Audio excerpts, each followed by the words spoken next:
And from that, I was able to lessen or decrease my body fat percentage from 21% to 70%, an achievement na hindi ko pa nagagawa ever in my fitness journey. Hi everyone, this is Echo, winner of the recently concluded 8-week share challenge by Coach Martin.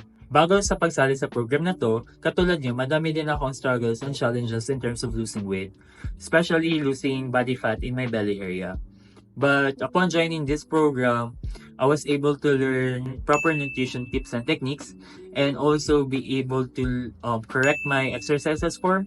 And from that, I was able to lessen or decrease my body fat percentage from 21% to 70%, an achievement na hindi ko pa nagagawa ever in my fitness journey. Aside from that, with guidance from Coach Martin and Coach Jetro, I was able to be more consistent in terms of going to the gym and also tracking my nutrition progress, maliit man siya or malaki. I would highly recommend this program to anyone, especially for those who wants to start their fitness journey but may konting hiya pa or konting hesitations pa in taking that first step forward.